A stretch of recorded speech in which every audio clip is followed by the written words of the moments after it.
Hello scum. Today I'm going to be reading to you the Ladybird book of the zombie apocalypse.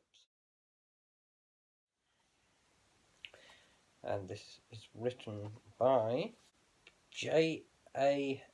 Hazeley and J.P. Morris. Are you sitting comfortably? Good. When there is no more room in hell, the dead will walk the earth. But there are still lots of interesting things you can do. See the picture.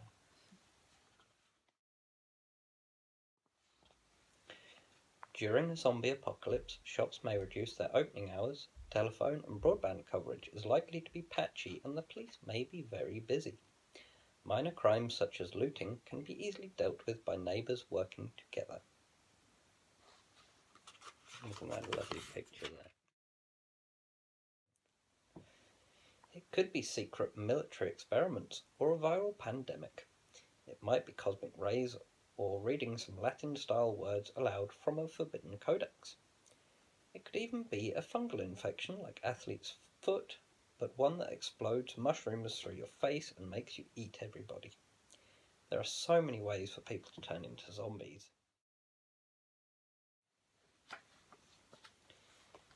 In an emergency, the authorities use secret phrases to alert one another without panicking the public. Stay informed by listening for code announcements such as Inspector Sands has risen from the grave and would Dr. Strong please return to the morgue. The Walking Dead spend a lot of time bashing themselves against windows. Maybe it is all the flies in their brains. Len has gathered a group of fellow survivors together. He would defend them with his life. We are like a family, says Len proudly. Len never talked to his real family much before the world ended, which made it easier to bludgeon his slavering mother to a pulp yesterday with a tent mallet. That man is waving, Dad, says Leo. He might need help. Take the controls, Leo, says Dad. We cannot be too careful. Katie is excited. Dad has never taken a headshot from this distance before. Zombies like shopping centres.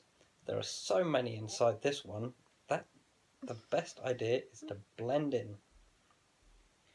Shamble along, slump on a bench, go glassy-eyed, moan and drool, smear your face with ketchup. Just like you might normally do in a shopping centre. Oh, my Grand King's in, eh? I'm not supposed to be in this one. Oh, okay. Don't involve me. Lara has constructed her own handmade flamethrower. The flamethrower has turned the walking corpses into burning walking corpses. Now everything they touch catches fire. This did not happen with the cricket bat, thinks Lara.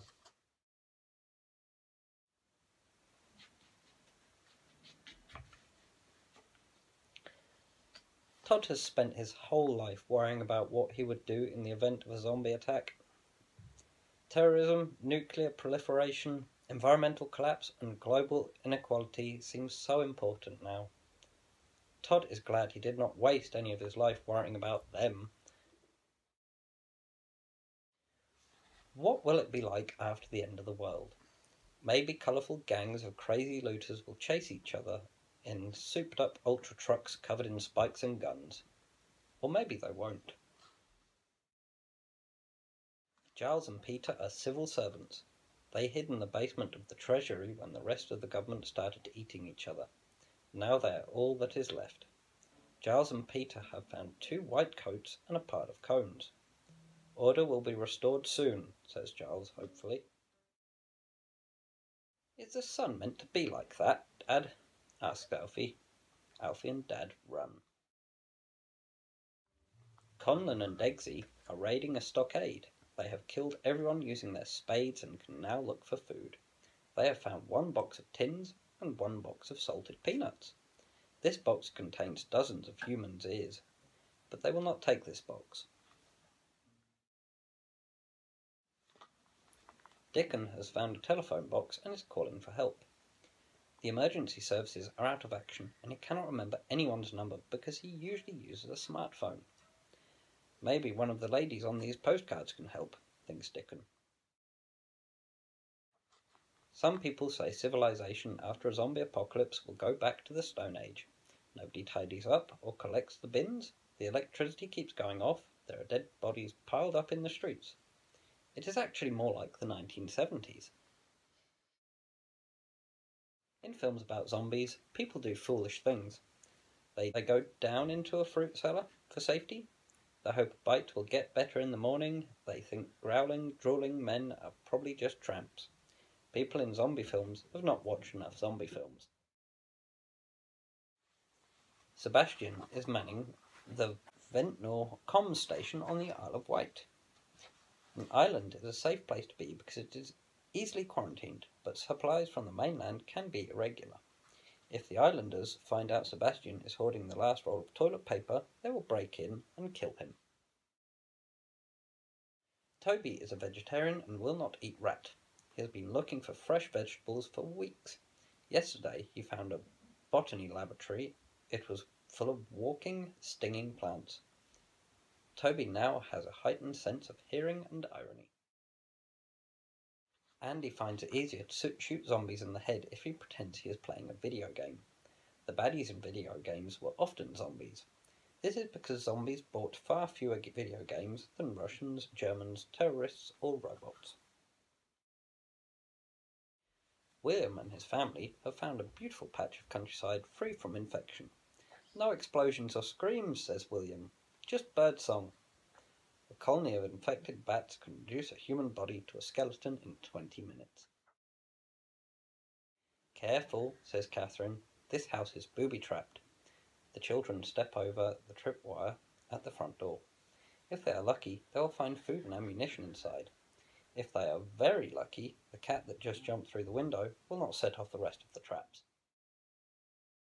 The sun is going down. I do hope we see it come up again tomorrow, says Mark. So do I, says Joanne. Mark and Joanne double-check the nails around the window. Yesterday, all the water caught fire. Today, the very big bees are coming. The end of the world is full of surprises. The end. Thank you for joining us with story time, and we hope to see you all again very soon. Okay, bye!